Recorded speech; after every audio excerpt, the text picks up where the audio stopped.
come to this echoing challenge that sort of rings out across the valley of Shechem. I love this. I think I can hear it reverberating, by the way, all the way back to my childhood. I grew up in Crowborough, little town was then in East Sussex, and I heard this text thundered on from a little pulpit in a small hall in Crowborough, Sussex. And there it was, the great challenge of Joshua. Choose you this day whom you will serve. But as for me and my house, we will serve the Lord. It still does something to my backbone to read that and to hear it after all these years. But what he's saying is that here's something that they had to take a part in. He's rehearsed them all that God has done for them. Now he said, now it's you have to do something now. You have to, as a consequence of what God has done, you're to make a choice. He couldn't make it for them. He said, you make a choice. You choose.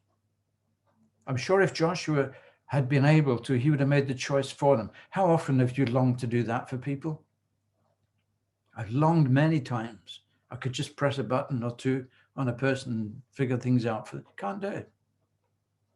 So it has to be their choice, and he's made that very clear to them.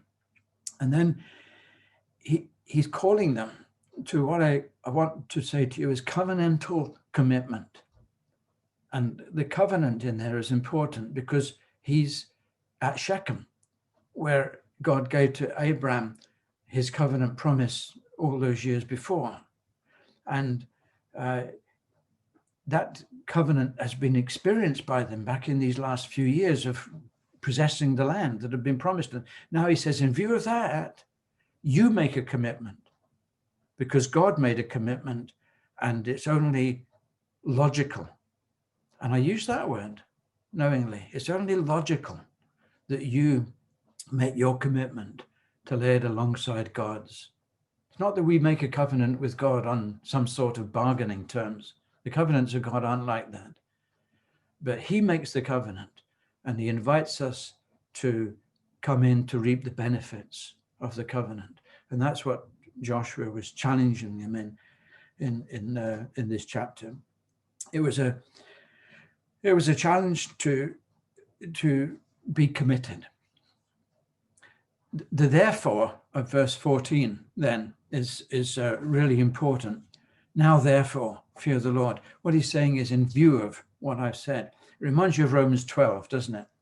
Therefore I beseech you, brethren, by the mercies of God, that you present your bodies a living sacrifice, and so on. What's the therefore of Romans 12 doing there?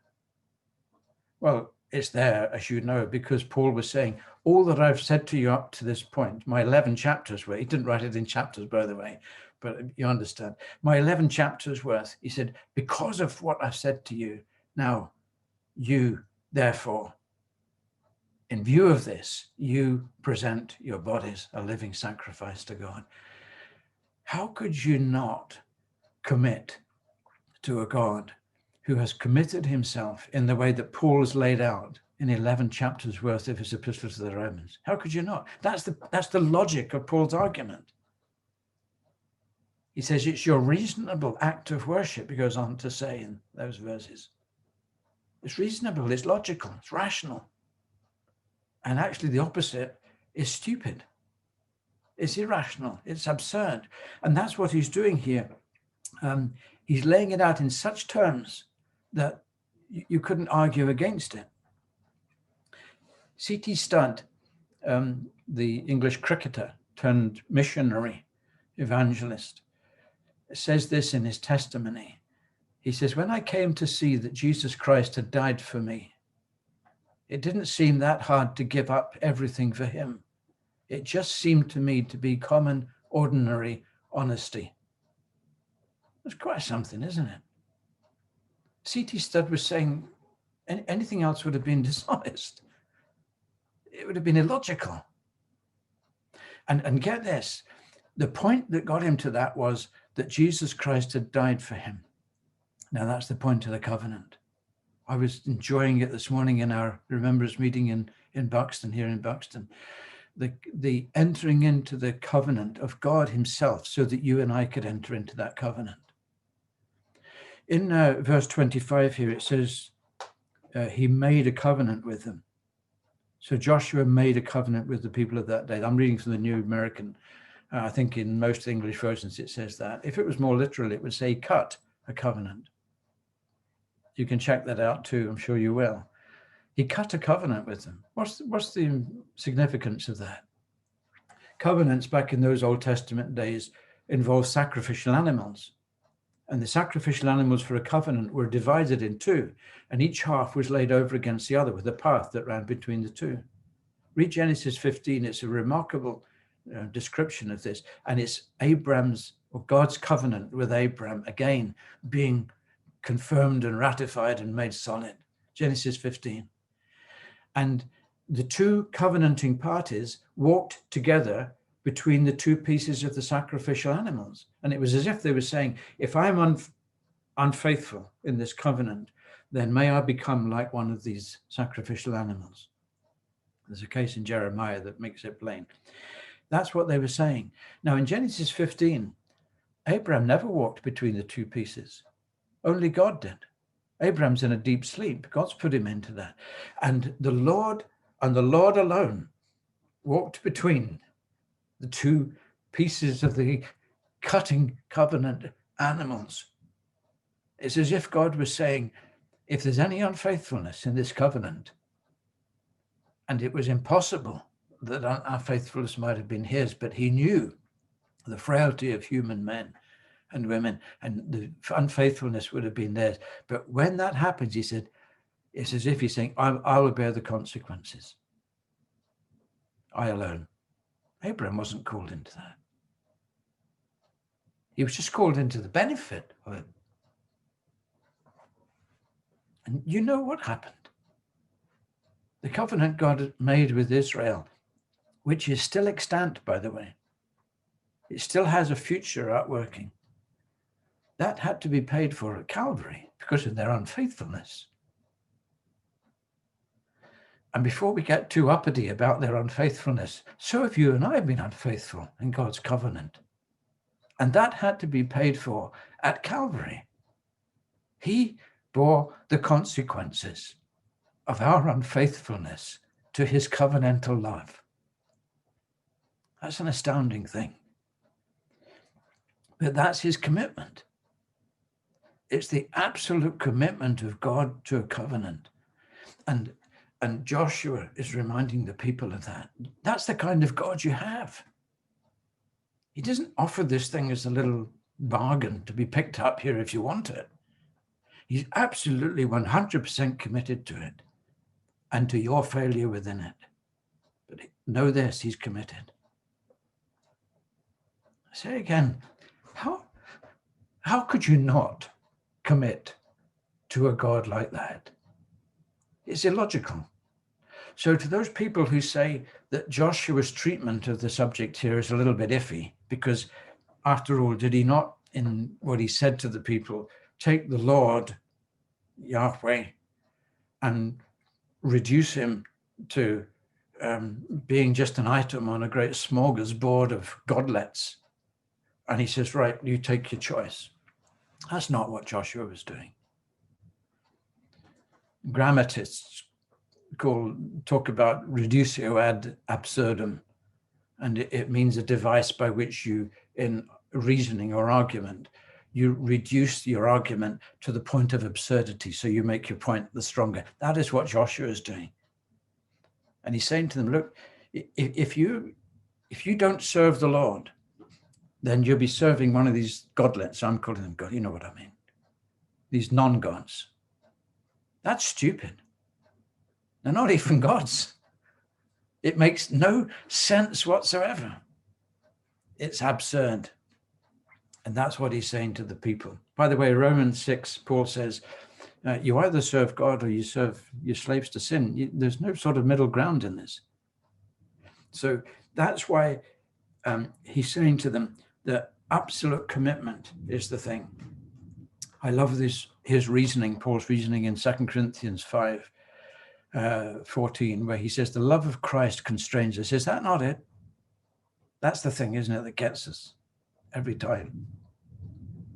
The love of Christ constrains us because we thus judge, as we thus rationalize it, that one died for all, therefore all died. And he died for all, that they who live should no longer live unto themselves, but unto him who for their sakes died and rose again. That's Paul's rationale, and it's pretty good. So, absolute commitment, nothing less. And then he says, put away your fiddling little gods. And again, I'm paraphrasing, but that's the ridiculous notion that, and notice that they can pick them up from anywhere. You can go back to Mesopotamia, you know, the ones that Abraham, your forefather, had, and the crew back then. Or you could pick up some of those godlets that you so liked in Egypt and carried with you, by the way, when you shouldn't have done. Or you pick up the godlets of the Amorites, the land that you've just conquered. Take your pick. They're all as ridiculous as each other. But he's saying you've got to put them away. If you are making this decision of commitment, don't think for one moment that you can serve God with one foot. God doesn't have us hopping around in his service with another foot running around with the gods of the Mesopotamians, the Egyptians, and the Amorites. He says it can't be done. It just doesn't work. So this is the uncompromising way of the Lord. And listen, it's not just Joshua. It's not just this Joshua. There was a greater Joshua that was coming some 1400 years later. And he would, on an occasion, when crowds and multitudes followed him, turn around to them and address them with the same uncompromising doctrine. And he spoke to them about counting the cost. See, the Lord wasn't interested in hangers-on or people that were half committed, which is not commitment. So denial is a contradiction of terms. Not interested in such people. It's interested in them coming full on and giving him absolute and proper commitment. Why? Because it's the only way it works. Not to make life miserable, it's to make it happy. It's to bring blessing, not problems. So such is the commitment. I love the picture, 1 Kings 18, of Elijah on Carmel. You remember the prophets of Baal. And he says to the people of Israel, how long do you halt? That's me from my old revised version. Quote now, I think the New American says, how long do you hesitate between two opinions? And that word halt or hesitate means, again, Hebrew language, just this literal sort of language. It means to hop on one foot or go from one foot to the other. It doesn't mean halt as we would use the word today, come to a full stop. He's not saying that. He said, how long will you keep hopping around from one foot to the other? Can't make up your mind where to put your feet and where to walk with them. And he's calling on the people at Carmel to do that.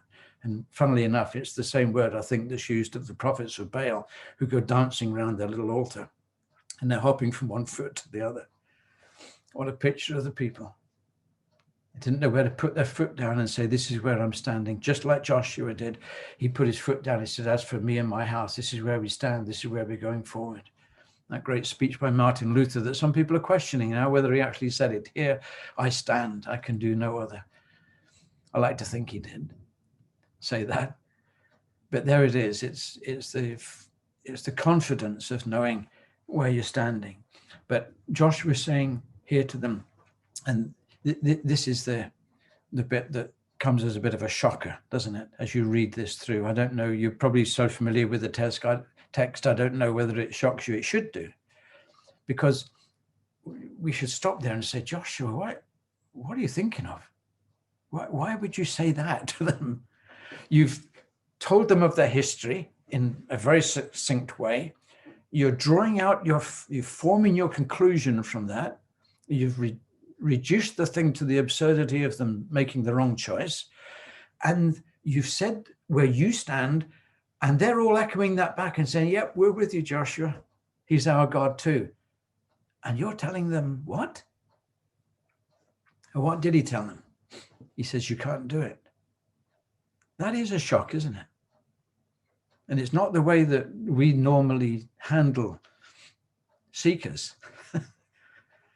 and we're told not to, I'm not getting into that, but let's learn the lesson from what Joshua is doing here, because he's warning them that you cannot take this thing lightly. You're treading Israel on very, very serious ground here, and you must know what it is you're signing up to. In the book of Hosea, there's a confessional. I think it's early on in the book, about chapter 3 or somewhere there, and it's the people saying, "Oh, we'll repent. The Lord will forgive us. We'll get on, and everything will be hunky dory with the Lord." That's not a confession at all. It's certainly not repentance, and I don't think they receive forgiveness. Not at that point. You have to work your way all through Hosea before they come to a proper repentance. Well, Joshua is doing a similar thing here. He's saying, don't fiddle around with light language in this. Do you really know what you're saying? Do you know what you're signing up to? Let me read you this, because I've been helped a lot by Dale Ralph Davis's book on Joshua. And he uses this as an illustration in his book. It's what Presbyterian ministers are asked to sign up to at their ordination, part of their ordination vows. This is what it says. Do you engage to be faithful and diligent in the exercise of all your duties as a Christian and a minister of the gospel, whether personal or relational, private or public, and to endeavor by the grace of God to adorn the profession of the gospel in your manner of life, and to walk with exemplary piety before the flock of which God shall make you overseer? And Dale Ralph Davis says he wouldn't touch that with the proverbial barge pole, because he says he knows his own propensity and the propensity of every man to fail. He says there's only one reason, and he is a Presbyterian minister, and there's only one reason he would sign up to that. It's for one phrase that's incorporated in the, you noticed it, by the grace of God. It's the only way. The only way we can be what God calls us to be. So we're saying to each other today, don't look at the severity, the solemnity, the magnitude of what it is that God calls you to, because it's all of those things. Don't ever, ever lessen it to a little step that you and I can hop up into and say, there, we've done it. It's not like that. But as you look at this magnificent, enormous thing that we could never reach, then reckon on this, that the God who calls you to reach it will equip you to reach it also. Is that not what happened in your baptism? And I assume I'm talking to people who are baptized, and maybe as somebody not, you'd think about this. When we got baptized, we said, I'm dying to myself, and the new life, as you came out of that picture of a grave, I'm living wholly, utterly for the one who died and rose again for me. 2 Corinthians 5 again. Is that not what we said? And have we done it? I haven't. I failed 100 times, more than 100 times, thousands of times. Failed and failed and failed. But this God who calls us back to renew that covenant. And this thing in Joshua 24 to me is a renewal. They'd stood there the years before, at the very beginning. We should have read into chapter 6 last week, at the very beginning, and gone into chapter 8. And they made the renewal of the covenant. And here, just before he dies, Joshua's calling them to it again. And that's what we need, isn't it? We need to go back to a renewal of what it is that we made one day when we were baptized. By the way, and I've mentioned this on the side, that the marriage vow carries the same sort of thing. You'd be so familiar with it. We've heard it so many times. Some of us have had to say it several times, and we're very pleased to say it. And I love the traditional thing. There's a big move to do away with all that. But you look at the meaning enshrined in those words, it's very deep.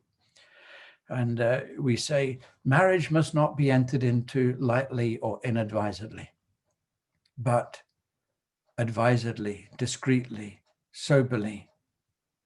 I think there's another one, reverently, and in the fear of God. Why? Because it's a covenant. That's why. And God's very serious about covenants because he's committed himself to a covenantal love and to our failure within them. And our only logical response is to commit ourselves wholly to him as he enables us to be what we ought to be. Now, lastly, don't miss the geography here. This is my last point, so sorry for going on, but I'm just about finished up here. The geography. One of the early fellowship camps was held in a place called Jumpel's Lodge near Halifax, and I think it was Dr. Luxmore that organized it. And there were two brothers who lived in Halifax at the time, the Hawkins. There was Plume, and one of them was called Joshua, actually. There was a Joshua Hawkins and Plume Hawkins. One of them came out to Canada, did a lot of work with Mr. Prasher Sr.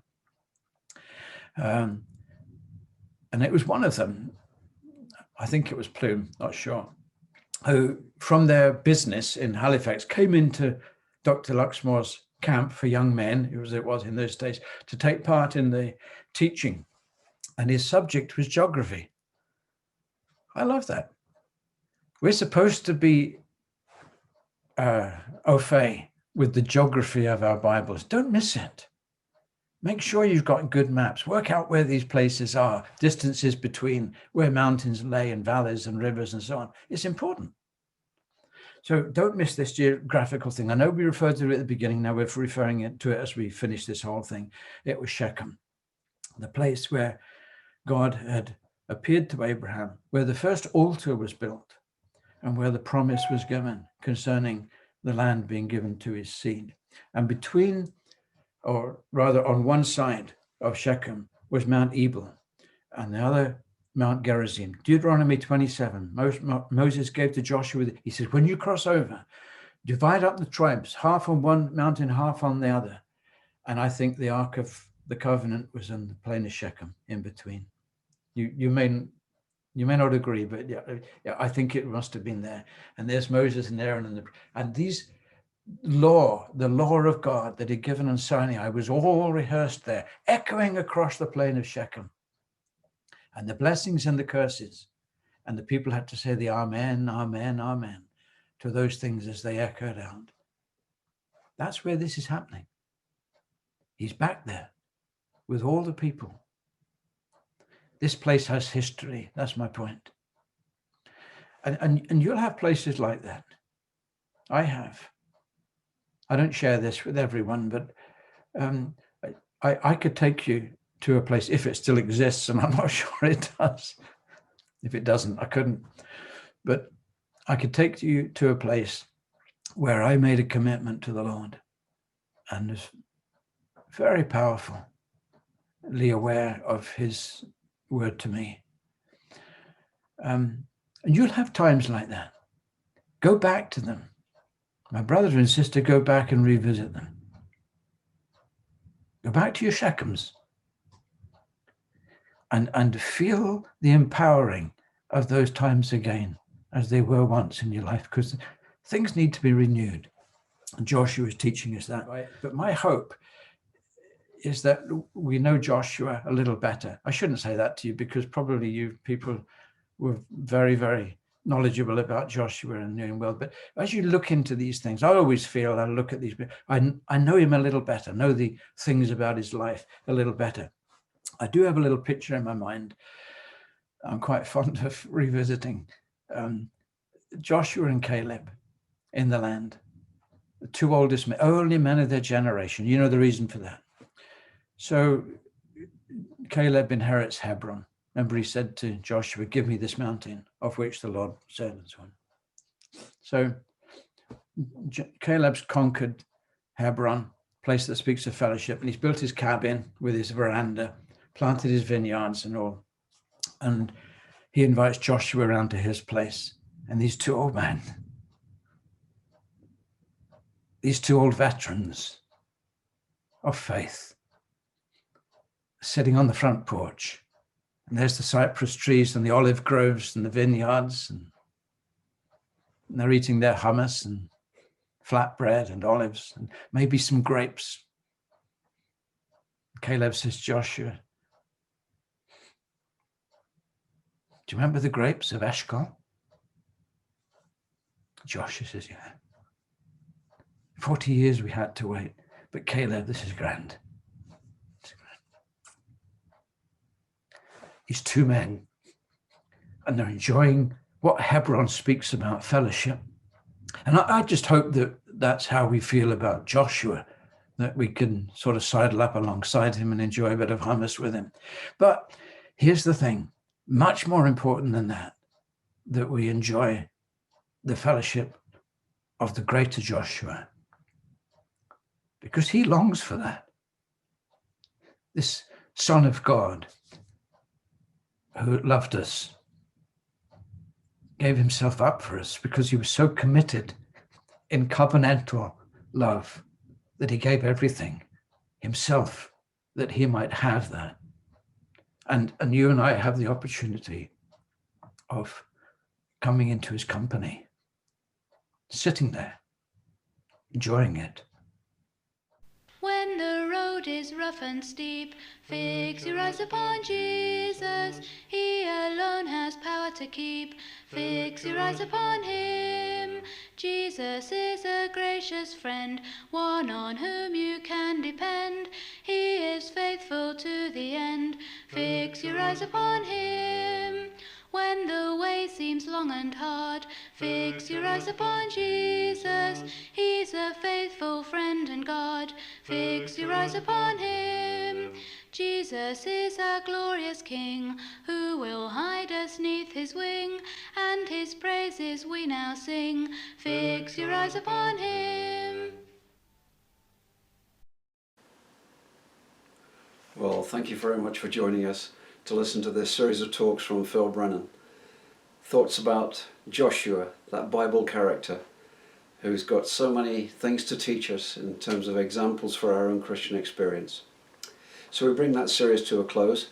Next week we're hoping to join with you so that we can enjoy together a talk from Michael Elliott on the matter of communication.